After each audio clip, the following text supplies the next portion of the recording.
Bueno, yo me lo... Uy, bueno, ya nada.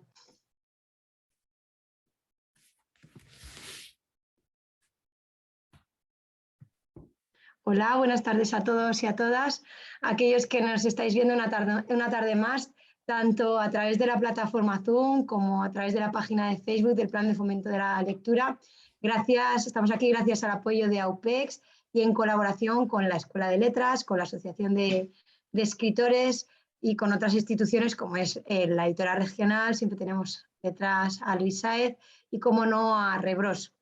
En este proyecto en el que estamos inmersos nos está suponiendo una experiencia enriquecedora en todos los aspectos a todos aquellos que quieren formar y compartir el gusto por la escritura y por la lectura. Hemos tenido a escritores de todos los géneros, como pueden ser la poesía, la novela histórica, novela negra, novela realista, pero en esta temporada nos hemos centrado en dos géneros que todavía no habíamos tocado, como es, la vez anterior tuvimos a Concha Rodríguez con el género teatral y nos estuvo hablando de la importancia de leer textos dramáticos, y hoy vamos a tener el placer de charlar y conocer un poquito más a Javier Rodríguez. Buenas tardes, Javier.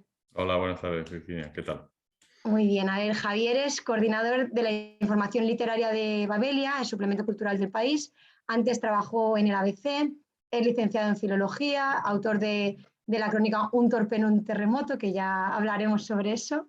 También es fue comisario para el Museo Sofía, de la exposición Minimalismo es un signo de los tiempos. Es autor del ensayo Los trabajos del viajero, 3 lecturas de Cervantes, y del libro de viajes Medio Mundo, y coautor de los libros Vidas construidas, biografías de arquitectos y minimalismo. Me dejaré 1000 textos que habrás escrito de libros. Bueno, los libros de poemas, pero tampoco son tan importantes. Pero No, bueno. sí son importantes, y de hecho ya me he guardado varias preguntas para luego, muy importantes. Javier es un hombre muy conocido en el mundo de la cultura por su bagaje profesional y podría hablarnos de casi cualquier género literario que le pongamos por delante. Pero hoy nos vamos a centrar fundamentalmente en la poesía, que me había olvidado de nombrarla, pero también del ensayo, un género que, como decía, no hemos tocado todavía. A ver, en primer lugar, leí el obituario que publicaste ayer. Siento mucho la pérdida de Javier Goñi, un magnífico crítico literario. Escribiste una despedida preciosa. Bueno, muchas Qué duro gracias. tiene que ser escribir ciertas palabras, ¿verdad? Sí, sobre todo porque hay dentro del periodismo tiene un libro de estilo y es rígido, digamos, no puede ser un desahogo, y con la muerte de una persona tan cercana pues te cuesta a veces no deslizarte hacia eso y tratas de transmitir lo importante que era, lo importante que fue para ti, pero también lo importante que fue para el periódico, para el periodismo, para la crítica literaria. Y bueno, es un equilibrio difícil cuando está tan en caliente, ¿no? Pero bueno, en el fondo es un homenaje también a él y a su familia. Sí, además muy bonito. ¿Con qué género te sientes más cómodo? ¿Qué diferencias, más allá de las evidentes, percibes a la hora de escribir ensayo o poesía? Yo me siento más cómodo con la prosa, o sea, me siento más cómodo con el ensayo. Seguramente lo que empecé a escribir así más regularmente fue en colaboraciones de periódico, por ejemplo, en El Hoyo, en La Extremadura, pero eran artículos como de opinión. Luego también la poesía, pero la poesía es un género muy exigente, donde hay mucha gente que ha brillado mucho, y la poesía se suele decir, no es, bueno, es un poco la prueba de fuego, no puede haber poesía mala porque entonces no es poesía, ¿no? Por otro lado, hay una definición de poesía que yo creo que sirve para cualquier género literario y para el periodismo, para el ensayo, que he visto atribuida a un montón de gente, desde Luis Cernuda a Shelley, el poeta romántico, ¿no? Que dice que es poesía. Poesía son las mejores palabras en el mejor orden. Y eso sirve para cualquier género literario, sirve también para la novela, especialmente para la poesía, porque es verdad que la poesía, cuando se cambia de orden una palabra o se elige otra palabra, ya es otra cosa, ¿no? Por eso hay gente que dice que no se puede traducir la poesía. Yo creo que sí se puede, bueno. Pero es eso muy complicado. es muy complicado, y sobre todo la poesía cuando hace juegos de palabras, cuando rima, todo eso, ¿no? Pero esa definición, las mejores palabras en el mejor orden, yo creo que vale para cualquier género y vale también para el ensayo, porque una de las cosas, una de las grandes virtudes de un buen ensayo es que está escrito con las palabras que toca, en el orden que toca y desarrollando las ideas que necesitan esas palabras o, mejor dicho, utilizando las palabras que necesitan esas ideas, ¿no? O sea que la exigencia es la misma, pero es verdad que es más fácil estrellarse con un mal poema que con un mal ensayo, que bueno, tampoco pasa nada, no le pasa nada a la humanidad. Bueno, a ver, también para mí es más complicada la poesía. Me refiero a Sí, escribir buena poesía, muy sí, difícil. sí, sí. Investigando acerca de tus proyectos, tu poesía, tu producción en general, me he dado cuenta de que no tienes redes sociales oficiales más allá que el Twitter. No sé si es que no lo he visto yo o qué No. significan para ti las redes sociales. Bueno, a mí me interesa mucho, como me parece como una plataforma yo las utilizo mucho como lector. Twitter empecé a usarlo también porque hubo un momento como de un pequeño conflicto laboral en el periódico, entonces había una huelga, la gente no iba al periódico, no se hacía y te informabas por Twitter, pero me informaba a nivel interno con cosas de mis compañeros, ¿no? Me parece muy útil, es interesante, hay mucha información, descubro muchas cosas, la gente es muy ingeniosa. Y luego tengo un perfil de Facebook que solo utilizo para cuando me toca administrar el Facebook de Babelia, el suplemento del País. Pero bueno, me parece muy bien. O sea, y yo miro a veces cosas de Instagram. Una vez me tocó hacer un reportaje como una especie de boomer, señor canoso que se enfrenta al Instagram, ¿no? Y ahí la gente tiene una visión y un cuidado estético de las cosas que me sorprende, ¿no? O sea, hay mucho ingenio por ahí suelto y se canaliza ahí. Es verdad. Yo lo utilizo sobre todo como lector, quizá como me podría enganchar a cualquier cosa que se me pusiera por delante, no me voy abriendo perfiles en sitio porque no haría otra cosa. Soy capaz de pasar mi vida ahí bueno, y tengo muchas cosas todavía que leer y muchas cosas que leer por trabajo, por eso lo hago, pero me parece una buena herramienta, que como todo tiene su contrapartida negativa, pero también un Sí, periódico claro. tiene contrapartidas negativas y Hitler escribió un libro, o sea que no garantiza nada de eso. ¿Y cómo describirías la irrupción de lo digital en tu rutina a la hora de escribir?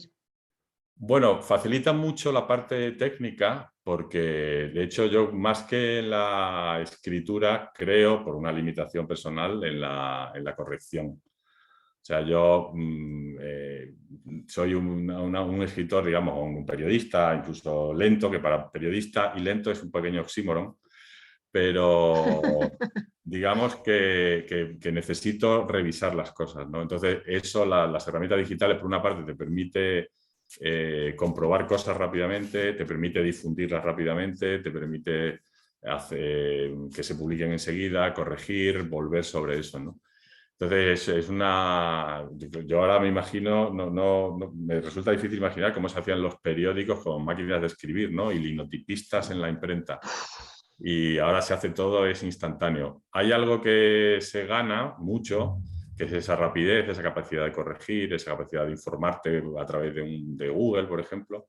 Se pierde ese cierto reposo, se confunde a veces lo urgente con lo importante, pero yo creo que el saldo es favorable. De todos modos, para mí todavía, quizá por mi formación, mi mecanismo mental sigue siendo el mismo que cuando escribía a mano. Ya solo escribo a mano los poemas. Durante un tiempo, incluso a veces ciertos artículos, ciertas cosas escribía a mano, ahora ya no.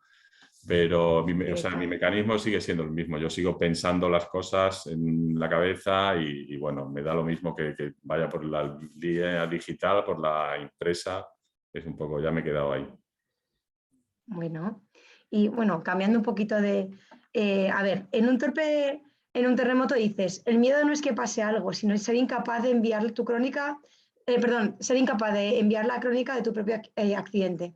¿Cómo fue la experiencia de pasar de un corresponsal cultural a un corresponsal que tiene que transmitir lo que está viviendo en una situación tan Bueno, complicada? pues fue una experiencia total. O sea, en el fondo yo terminé en el terremoto de Chile de 2010 porque de pura casualidad. Yo iba a cubrir para la sección de cultura del país el Congreso de la Lengua de Valparaíso.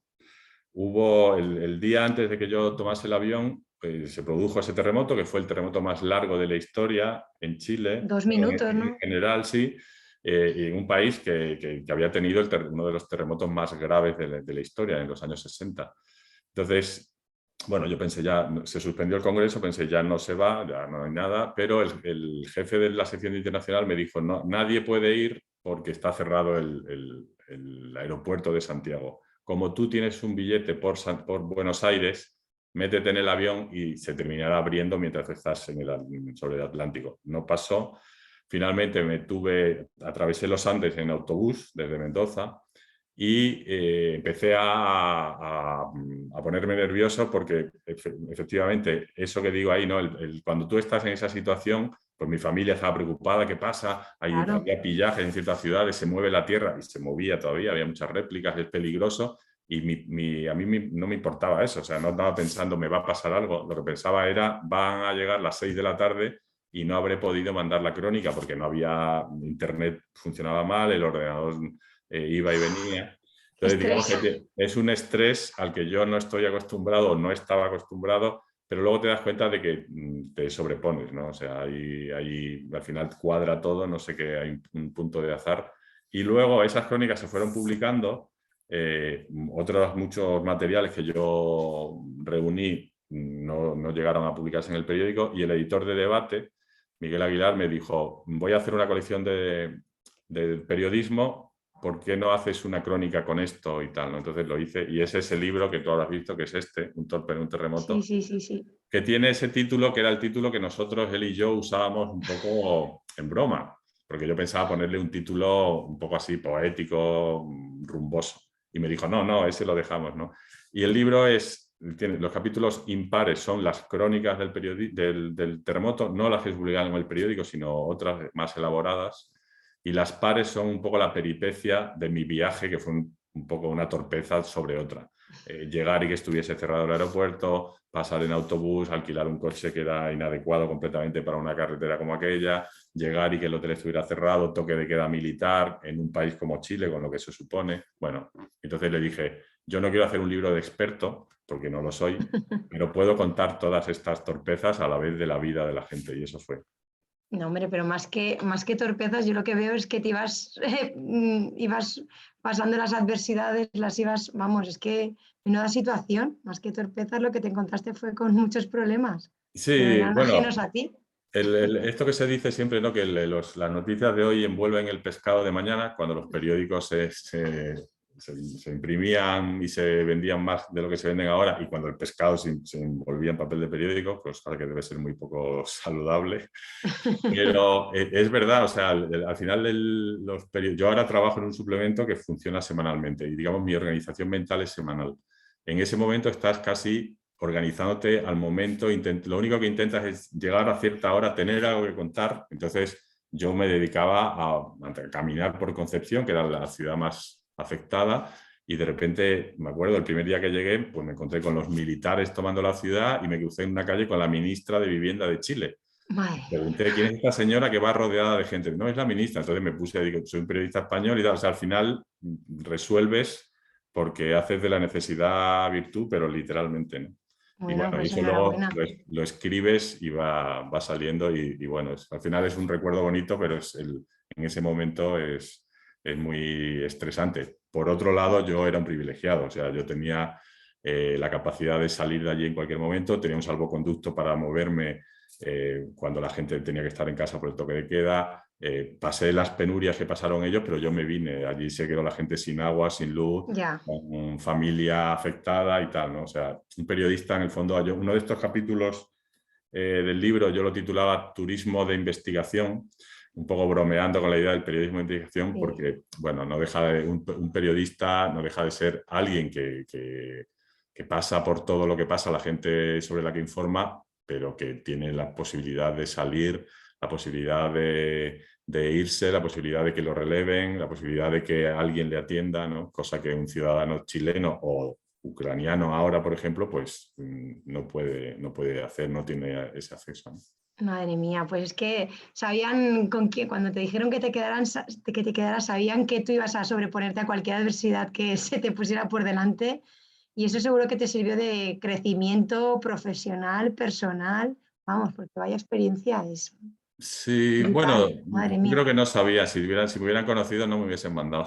No lo digo por falsa modestia, lo digo, o sea, por la gente que me conoce puede dar fe.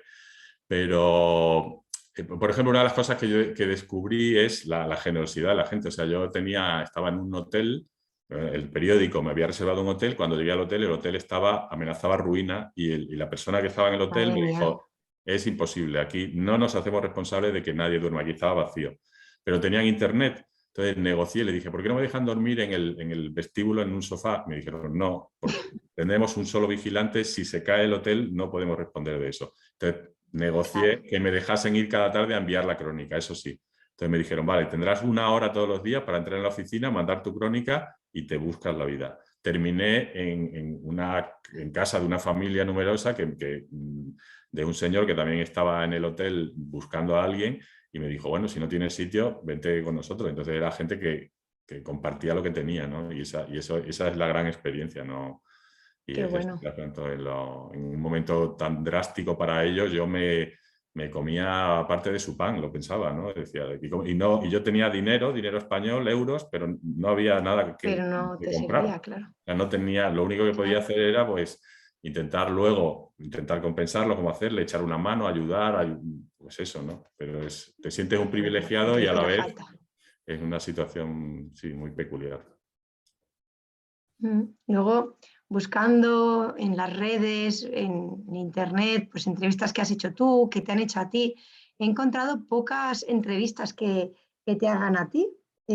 Pero te quería preguntar, ¿qué te resulta más cómodo? ¿Hacer las preguntas, entrevistar o ser entrevistado?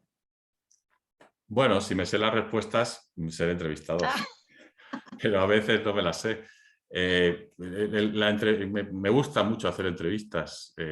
Seguramente el género en el que yo estoy más cómodo es la crónica. De hecho, Un torpe en un terremoto es una crónica, ¿no?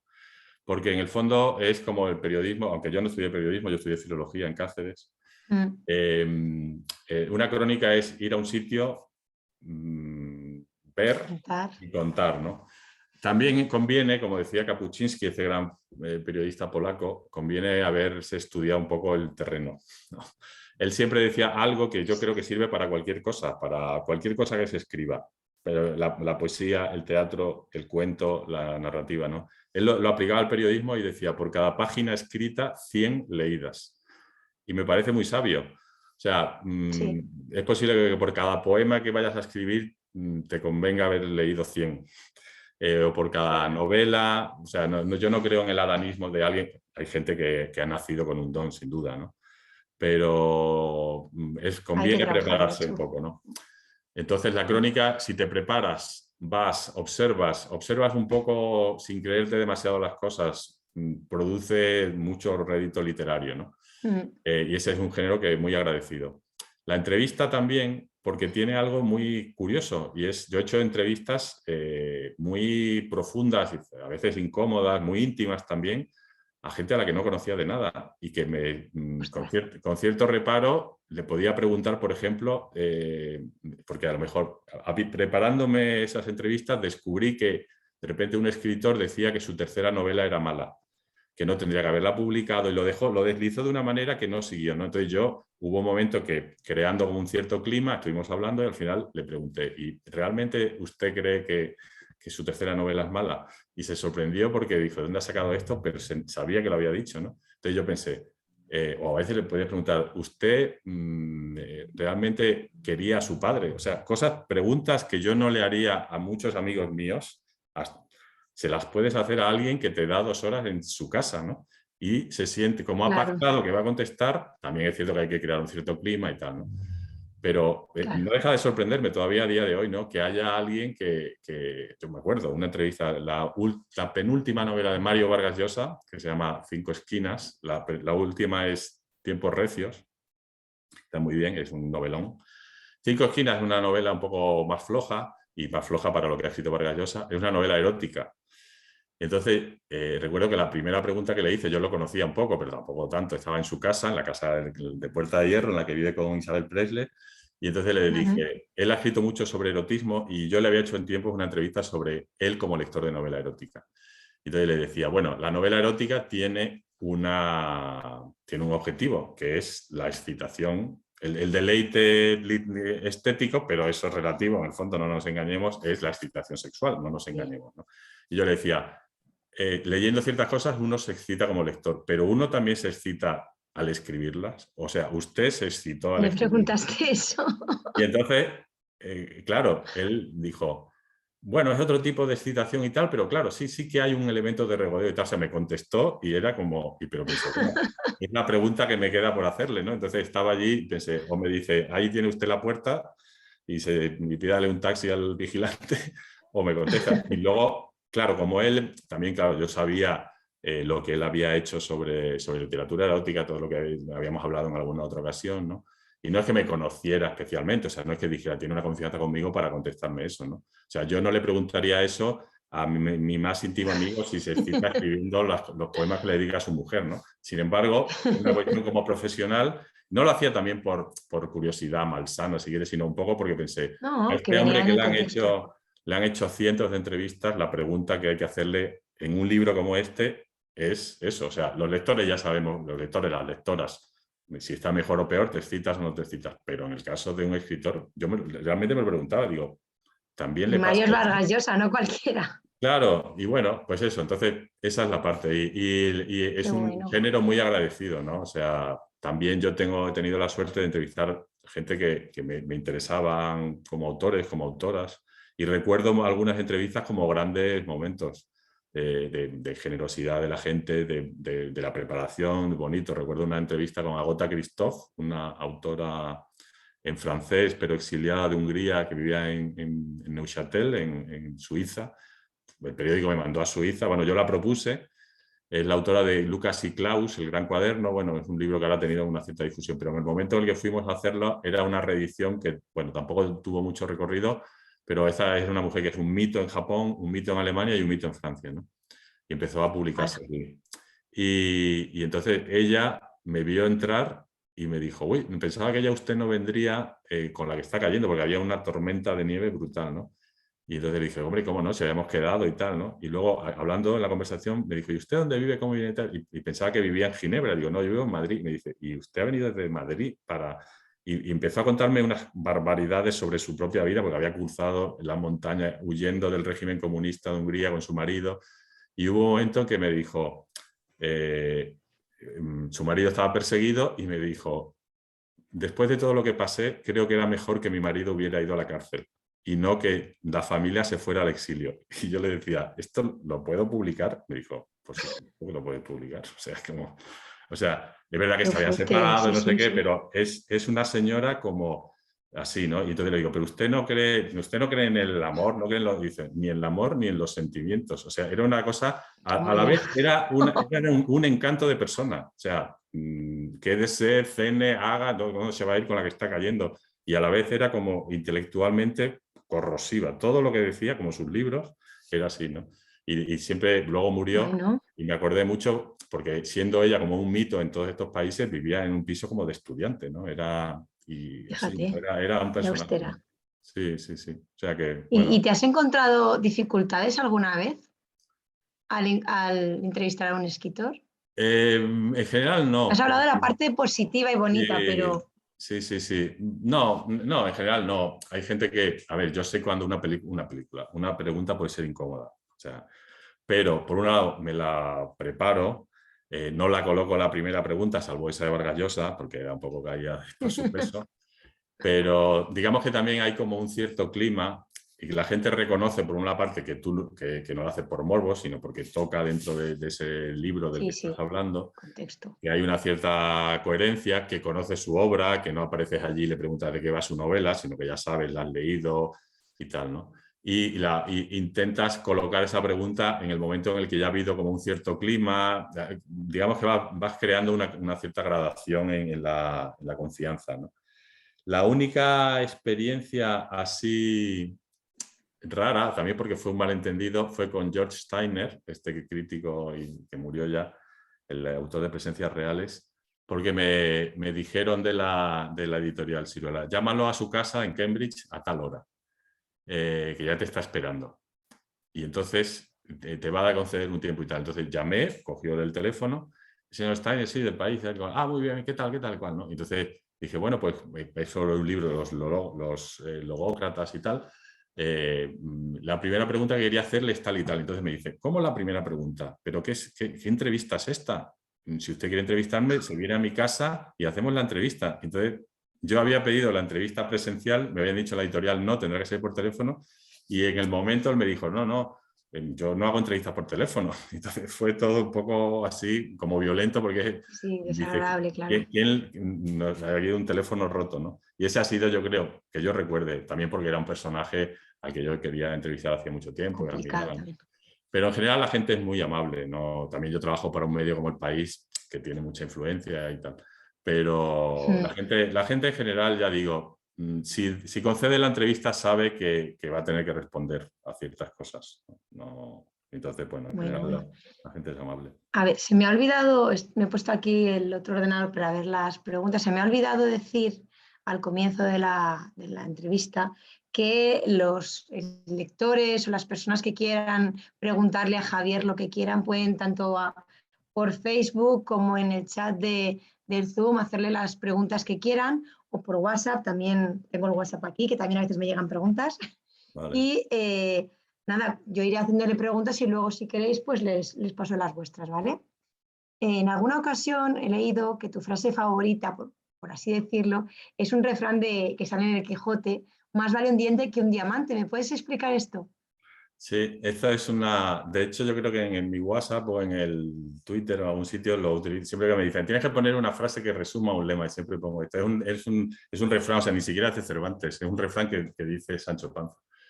Y es un refrán el que yo reparé porque haciendo una entrevista a Francisco Rico, el autor de la edición del Quijote, lo Muy acababa de bueno, sí. conocer, me cayó muy bien, luego hemos mantenido la relación, y entonces hablando de, bueno, sobre el Quijote ha habido cientos de libros, miles de cosas, y hay varios, por ejemplo, El pensamiento de Cervantes, muy famoso, Américo Castro, entonces hablamos de un poco de todo, era el centenario del Quijote. Y le pregunté de la primera edición, o sea, de 1605, pues 2005. Y le dije, bueno, una de las cosas que más han citado es el pensamiento de Cervantes, la filosofía que está en el Quijote, y él decía, bueno, la filosofía del Quijote es narrativa en cierto sentido, pero y luego también es muy de sentido común. Y entonces me dijo, por ejemplo, del tipo, más vale un diente que un diamante, ¿no? Yo había leído el Quijote, pero tampoco había reparado en eso porque hay cientos de refranes, ¿no? Y Sancho Panza muchas veces contesta todo el rato con refranes. Y me gustó mucho. Y yo se lo repetía muchas veces a mis hijos, ¿no? Es decir, le decía, pues no sé por qué, pues dice, o sea, cuando se le caía un diente, por ejemplo, ¿no? Pues más vale un diente que un diamante. Y entonces siempre terminé dando vueltas un poco a esa idea, porque es verdad, un diamante se puede comprar con dinero, un diente ni con todo el oro del mundo, ¿no? Sí, por ahí, sí. Me interesa mucho Es Cervantes. De curioso. hecho, uno de estos libros publicados por la editora regional, que es este, lo tengo aquí, parece que soy umbral vendiendo mi libro, se llama Los trabajos del viajero y es un ensayo, libro de viajes sobre Cervantes, se llama Tres lecturas de Cervantes, porque hay una parte del Persiles, la última novela de Cervantes, hay un trozo que pasa en Guadalupe. Entonces, son unos personajes que vienen de Lisboa, pasan por Trujillo y antes de pasar por Trujillo pasan a Guadalupe, van hacia Roma. Entonces me invitaron a hacer un ensayo que tuviera algo que ver con Extremadura y yo acababa de leer El Persiles, que es un libro que muy poca gente ya usa porque tampoco es la Los mejor. filólogos. Sí, por ejemplo, ¿no? Tiene sus valores, pero bueno, un poco de cartón piedra. Y dije, bueno, puedo hacer una cosa sobre ese capítulo, lo que significa, porque era la novela que más le gustaba a Cervantes, cosa más que el Quijote, ¿no? Una cosa un poco incomprensible. Y entonces yo dije, bueno, hice un ensayo sobre eso, una lectura, y fui a Guadalupe a recorrer un poco el mismo sitio, pues el monasterio, el humilladero, el pueblo, y de ahí salió, ¿no? Entonces he tenido como una relación así con Cervantes como curiosa y terminó siendo eso, el más vale un diente que un diamante. Estaba curiosa y no me podía quedar sin conocer el significado que tenía para ti. Luego tengo mucha curiosidad porque nos hables de la movida cacereña, de un fanzine llamado Boulevard, años 80.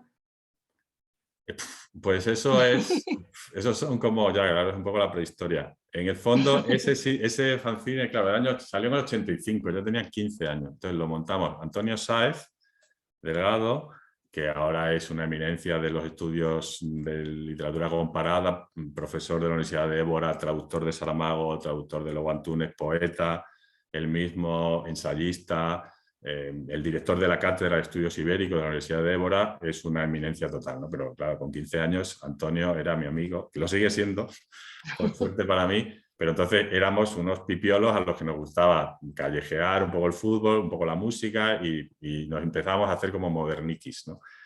Y junto con mi hermano, que tenía 1 año y medio más que nosotros, pues de repente dijimos, ¿por qué no hacemos una revista fotocopiada, hecha así casera, cuando escribimos nosotros sobre cosas que nos gusten, los grupos que nos gustan, los cómics que nos gustan y tal, ¿no? Entonces, pues allí nos juntábamos como tantas veces, unos días nos dedicamos a grabar música de caseta a cassette, como se hacía antiguamente, otras veces hacíamos lo que fuera, y entonces dije, vamos a hacer este fanzine, ¿no? Fanzine, que es una palabra que viene de fan magazine, como la revista del fan, ¿no? Y había habido ya una en Cáceres que estaba muy bien hecha, mucho mejor que la nuestra, se llamaba Rita, que la dirigió y la creó Marce Solís, ¿no? Y había como un poco un cierto movimiento. Nosotros éramos más jóvenes que todos ellos, pero nos interesaba ya ese tipo de música. Jolín, pero con 15 Escribir. años, Sí, bueno, pues atreverte sí. a... Entonces, sí, bueno, pero yo creo ahora la gente, a lo mejor la gente joven hace eso mismo, pero lo hace en internet o se hace un perfil de tal o un perfil en YouTube o lo que sea, ¿no? Esa era la forma que se hacían entonces, se hacían fotocopias, nos gustaba escribir, escribíamos, poníamos, recortábamos y pegábamos. Y ahí No, pero es terminamos, que... nos invitaron a la Feria del Cómic que se hacía en Cáceres y al principio nos invitaron, nos contrataron para poner los carteles por la calle, que era una manera de ganarnos un dinerillo. Entonces nos dedicábamos a hacer eso. Y luego íbamos a la Feria del Cómic, se hacía en la biblioteca pública, y a partir de ahí nos dijeron, bueno, queremos hacer una revista de la propia feria, porque vosotros que ya tenéis una, ¿por qué no hacéis una? Entonces hacíamos como de periodistillas y tal, ¿no? De ahí pasamos a que nos encargaron dirigir la siguiente edición porque el director de ese momento ya no quería o se había marchado de Cáceres. O sea, fue un poco como una bola de nieve que fue creciendo, nos interesaban Todo esas cosas rodado. y te vas haciendo un poco así, ¿no? Entonces, pues terminas conociendo a los músicos, pues a los de Cup de Sub, los de Fun Polideportivo Cacereño, luego mi hermano Julián fundó la Torre de Babel, un bar, y donde nosotros también colaboramos, trabajábamos de camareros o haciendo cosas pues, en las exposiciones, en los conciertos.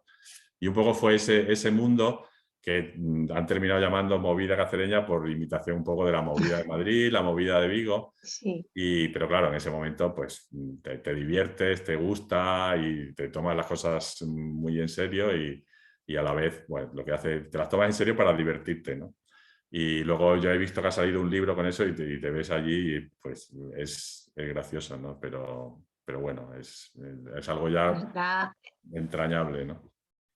da cierta envidia, ¿no? Pensar que dices, Antonio, tu hermano, Julián, Luis, ¿sabes? Sí. También. O también teníais en vuestra cuadrilla de amigos a Fernando González, ¿no? Sí, O eso ya fue más adelante. fue más adelante. Pero Luis, por ejemplo, que en ese momento, haya dicho que ahora Antonio es una eminencia de la traducción y de los estudios ibéricos. En ese momento la eminencia era Luis, porque era no mucho mayor que nosotros, pero ya lo había leído todo, lo sabía todo. Había ganado un concurso de cuentos del Ayuntamiento de Cáceres con un cuento muy bueno, del que yo todavía me acuerdo. O sea, Luis era ya una persona seria, un escritor. Nosotros éramos unos aficionadillos periodistas que no habíamos publicado ni poesía, ni novela, ni nada, ¿no? Pero es verdad que había ahí un poco, seguramente nos imponía tanto que no le dijimos que hiciera nada con nosotros, ¿no? Nos dedicamos nosotros como los pequeños, ¿no? Pero sí, bueno, luego terminas viendo, sí, porque con el tiempo ves, esta persona hizo esto, esta persona hizo una revista, luego mi hermana hizo una No, no, habéis hecho galería, muchísimo todos, madre mía. sí, y así, ¿no? Pero en ese momento lo único que había hecho algo era Luis, ya digo, Luisa, digo. No, no. Y No, bueno, pero solo tenéis 15 años y él era más mayor, a ver, pero que aún así sí. sois unos cracks todos, madre mía, qué bien. Bueno. Luego se ha visto que ibais bien encaminados. Y luego Luego, ¿has Fernando vivido? fue... Sí, no, dime, No, no, dime, dime. no, digo que Dime, dime. Fernando ya llegó más tarde, ya cuando estábamos ya, digamos que habíamos hecho, ya habíamos estudiado, nos habíamos licenciado, ya tal. Y entonces ahí fue un momento, o sea, esa parte del año 85 pues una cosa muy juvenil, amateur y así, ¿no?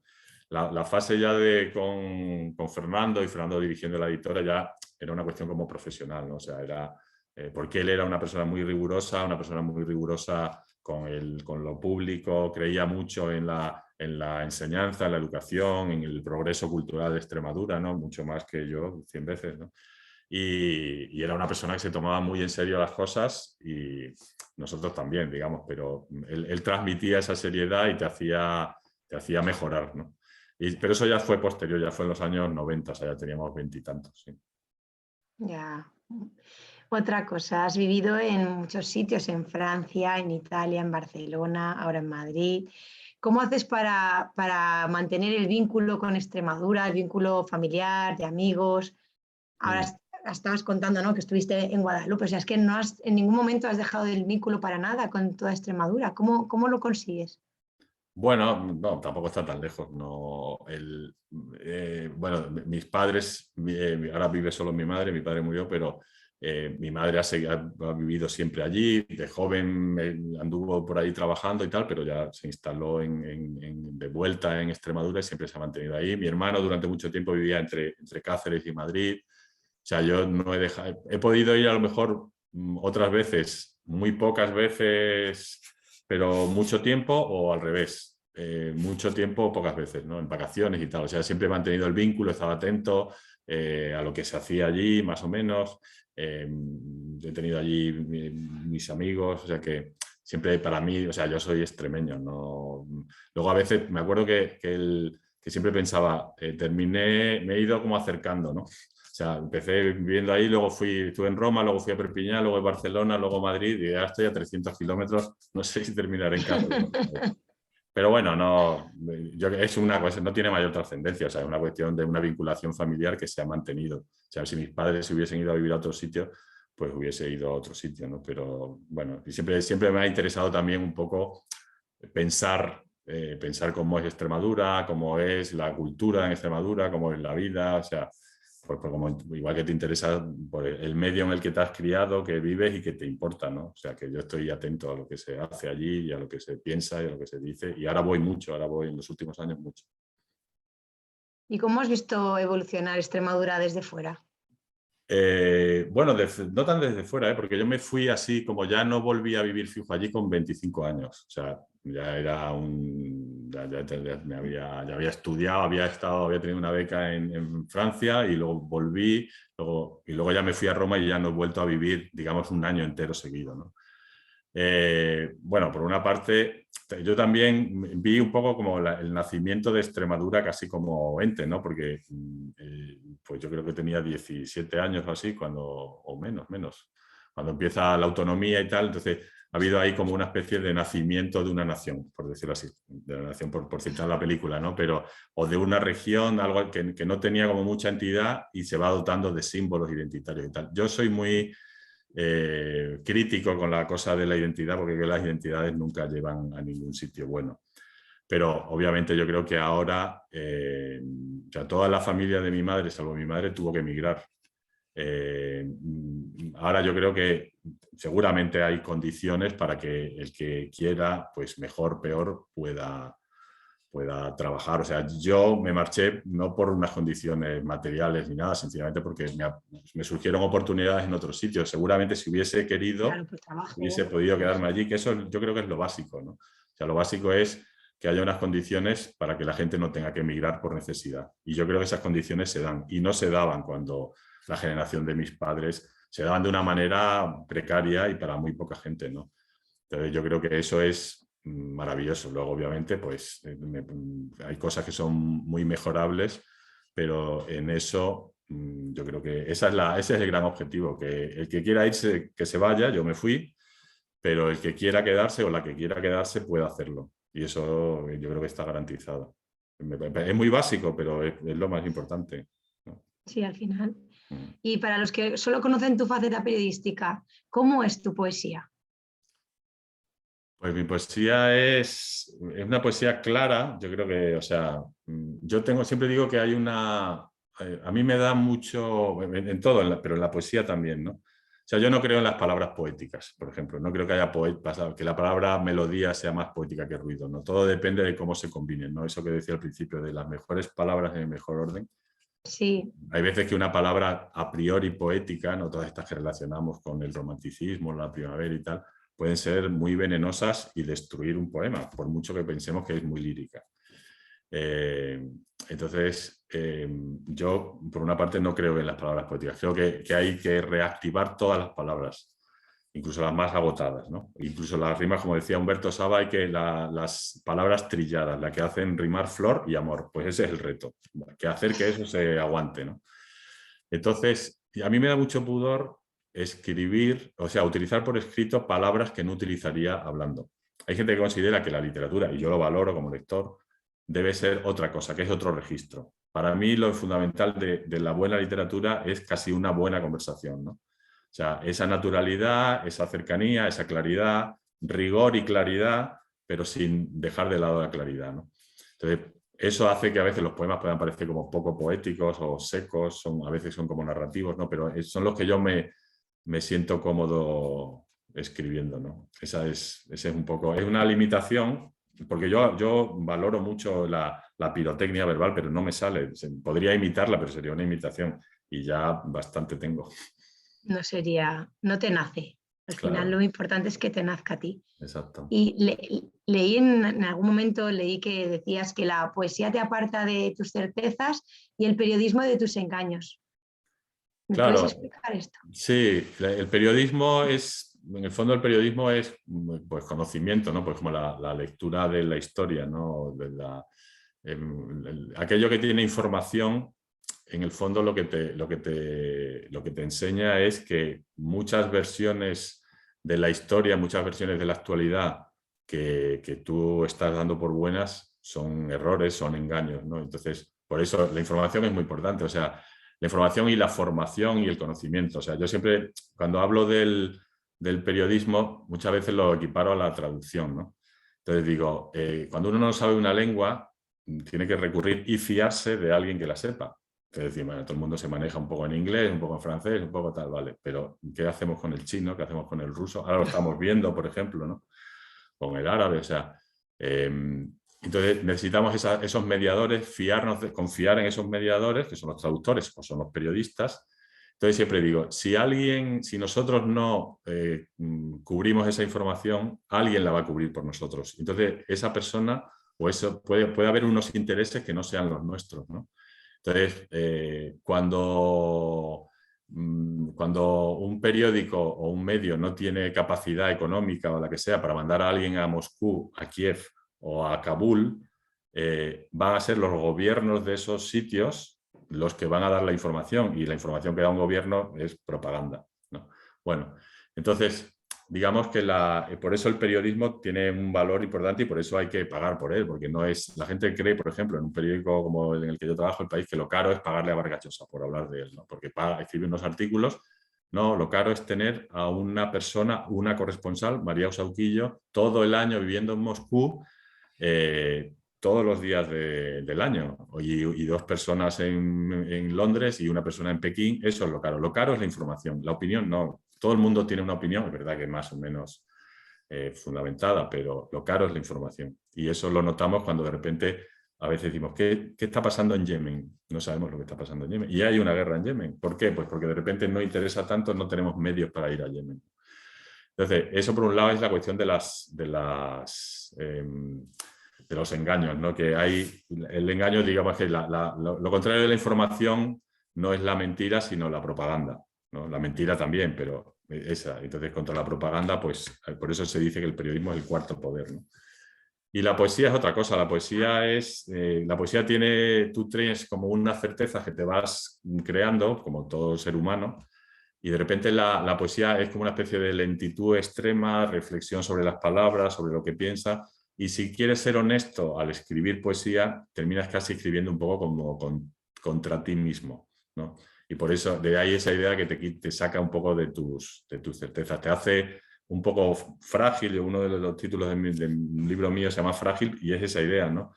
Es eso que tú no te atreves, que yo no me atrevería nunca jamás a decir en mi periódico, me atrevo a decirlo en un poema. Esto que decía de las entrevistas, le puedo preguntar cualquier Ujú. cosa, pues yo de repente puedo mostrarme débil, torpe, sentimental en un poema, porque hay como un código y yo lo asumo y escribo así, ¿no? Nunca haría eso en un ensayo o en un artículo, ¿no? Entonces, por eso la poesía y el periodismo es un poco muy, a veces también lo digo cuando digo, con el pecado va la penitencia, ¿no? No sé si el pecado es el periodismo o la poesía, uno de los dos es el pecado. Pero es verdad que el periodismo tiene muchos lectores y poco prestigio, y la poesía es lo contrario, tiene mucho prestigio pero pocos lectores, ¿no? Entonces, ese equilibrio, bueno, va bien un poco con este carácter mío que es así. No sé, De pecador. no sé, Sea como sea, de pecador. pues sí, algo habré hecho. ¿Existe una literatura para cada tiempo? Sí, yo creo que sí. Hay Tomás Segovia, que era un poeta hispano-mexicano, o sea, un niño del exilio de la República que terminó en México, decía que él se parecía más a un poeta checo del siglo XX que a un poeta español del siglo XV. Y yo creo que es así. O sea, hay algo común más allá de la lengua que es como el aire de los tiempos, ¿no? Entonces yo sí que creo que hay algo... Juan Antonio González Iglesias, que es un poeta muy recomendable, para mí uno de los grandes poetas en español, vivos, tiene un verso que dice, no diré que Petrarca no nos sirve, diré que no nos basta. Yo soy muy defensor de los clásicos y ya he hecho este elogio del Quijote, pero es verdad, o sea, Petrarca sigue siendo un maravilloso, pero yo no diré que no nos sirve, pero no nos basta. Hay cosas de la idea del amor de Petrarca, que pasa por ser uno de los grandes poetas amorosos, es un sentimiento y una manera de hablar del amor que ya se ha superado, no literariamente, y esa es su grandeza, sino socialmente, sentimentalmente, amorosamente, o sea, amorosamente hablando del amor, bueno, valga el pleonasmo, ¿no? Pero eso pasa, ¿no? Y luego hay ciertos temas la literatura de un tiempo tiene que asumir, ¿no? O sea, yo creo que la guerra, ahora que estamos en guerra, ¿no? La gente dice, la Ilíada es el gran poema sobre la guerra. Es cierto, pero la guerra de Troya contra Grecia era otro tipo de guerra, la sociedad otro tipo de... Alguien tiene que contar, o sea, la visión de las víctimas que estaba en la épica que tendía a inflar mucho la cuestión del valor, el honor, se nos cae completamente cuando vemos de repente a una madre con un niño o a un niño o gente destripada en una ciudad, ¿no? O sea, los clásicos tienen su valor, sin duda, pero alguien tiene que contar la guerra de Ucrania. Igual que, por ejemplo, a mí me gusta utilizar mucho un ejemplo de un tema eterno, el amor, precisamente, ¿no? Pues de repente apareció algo en los años 80 que era el SIDA. Y entonces, de repente, se empezaron a escribirse, se suponía que era una enfermedad incurable en ese momento, ahora por suerte ya es una enfermedad crónica, el síndrome de inmunodeficiencia adquirida, y se publicó John Berger, un escritor inglés, publicó un libro que se llama Hacia la boda, que es, que yo conozca, el primer y de los mejores libros sobre una relación amorosa mediatizada por el SIDA. Y pensé, esta novela es imposible hace 15 años, por la sencilla razón de que no existía el SIDA, ¿no? Igual que el coronavirus dará unos frutos, la guerra de Ucrania dará sus frutos, ¿no? Entonces, el reto es contar eso con altura literaria, ¿no? Entonces sí que hay, yo Te creo iba a que decir, es muy del tiempo, la literatura es muy del tiempo, la mejor pervive, pero da cuenta de su tiempo, sí, creo. te iba a preguntar, pero ya creo que medio has contestado, si la literatura puede cambiar algo. Puede cambiar a alguien. O sea, esta idea, yo esta pregunta la he hecho mucho también. Es que, por Porque es ejemplo, buena. en esta, claro, sí, y porque nadie la ha contestado con convicción, seguramente, ¿no? O sea, mi experiencia personal como lector es que a mí me cambió la literatura. O sea, si a mí me cambió, yo soy como soy, porque en parte también porque soy lector, también soy porque nací en Extremadura, nací en la familia en la que nací, con la declaración de la renta de mis padres, el sueldo de mis padres, o sea, todo eso influye. Entonces, sí que puede cambiar, o sea, yo creo, o sea, igual que nos puede, se entiende quizá mejor, o yo terminé entendiendo mejor, cómo me habían cambiado las canciones, ¿no? Las canciones no son un género literario de algunas canciones y tal, ¿no? Pero la influencia anímica que tiene una canción, una letra, nos pasa. O sea, yo de repente escucho cierta canción. El otro día me venía en Cáceres a Madrid a tomar el tren, iba en el taxi y el señor puso una canción que yo hubiese juzgado la más cursi del mundo. Pues me bajé del taxi y se me saltaban las lágrimas. Entonces pensé, esta canción no me gusta. Podría destripar la letra porque me creo muy listo. Y de repente estoy aquí con la carne de gallina por unos versos que son unos ripios absolutos. O sea, eso pasaba por mi cuerpo sin pasar por mi cabeza, ¿no? Pues eso pasa a veces también. O sea, la palabra tiene un sentido muy fuerte, tiene una fuerza enorme, puede ser terapéutica, puede ser... Y todos tenemos estas canciones que nos recuerdan cosas, que influyen en nuestra vida, influyen en nuestro estado de ánimo, que dicen, que expresan sentimientos que nosotros no podemos expresar, y lo mismo que lo expresan las canciones, lo expresan los poemas, las novelas ya son más largas para expresar cosas, los ensayos O sea, yo tengo una idea del mundo que está muy pasada por los libros que he leído, libros de ensayo, de filosofía, no ya el conocimiento de las cosas, sino también porque alguien de repente te dice, quizá esto que tú piensas no es tan así. ¿No? Claro que sí, que no cambia el mundo de hoy para mañana. O sea, un poema no va a terminar con la guerra de Ucrania, No, pero hombre. los testimonios que se escriban sobre la guerra de Ucrania van a influir en la gente que los lea después, van a influir en... Sí, yo creo que en eso la literatura es útil, porque a mí me es útil. O sea, consuela, y el consuelo ya me parece bestial. Te pone contento, te mitiga la tristeza, te puede inducir a la tristeza, o sea, cambia los sentimientos, sí. A ver, tengo aquí preguntas ya. Sí, Tenemos que ir terminando, pero no quiero terminar sin hacer preguntas. sí, sí, sí. Dicen, No eres me he enrollado periodista un y poco poeta. demasiado. Cuando vas a una feria del libro, qué faceta te nace antes? Pues, a mí la faceta que me nace siempre, que desde que me levanto por la mañana, es la de periodista.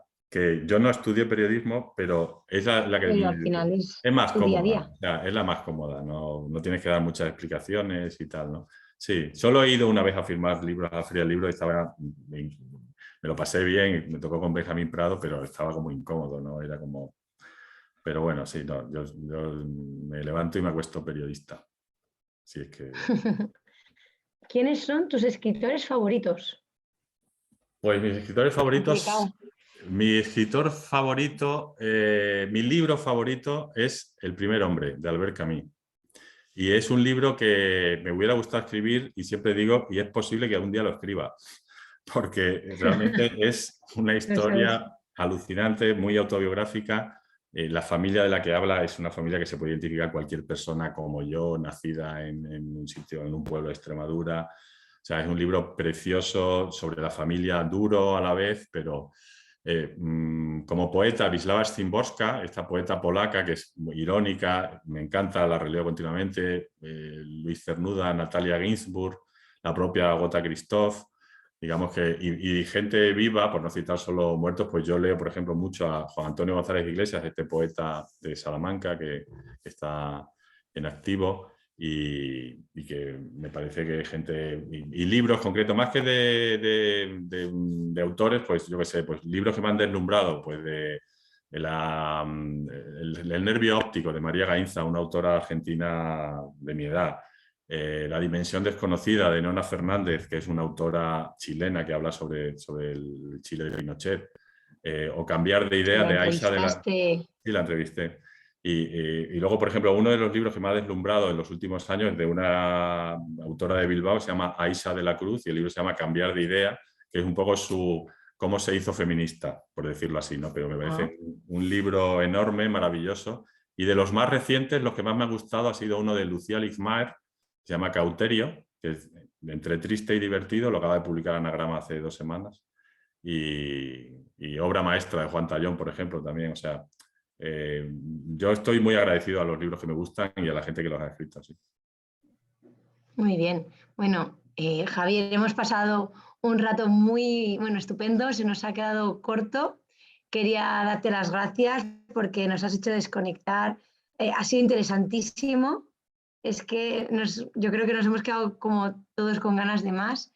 lo hemos pasado muy, muy bien. Tenemos que agradecer también su presencia aquí a Rodrigo, que es el que ha Sí, conseguido que funcione todo estupendamente. sí, sí. También a la Asociación de Escritores, a todas las personas que tienen relación con la Escuela de Letras. Nos encontraremos de nuevo el próximo 20 de abril con Xavi Rosell Mendo, que presentará su libro Lander el próximo, repito, 20 de abril a las 7 de la tarde, aquí mismo en la plataforma Zoom o a través del Facebook del Plan de Fomento de la Lectura. Muchas gracias a todos por estar. Buenas tardes. Hasta luego. Muchas gracias.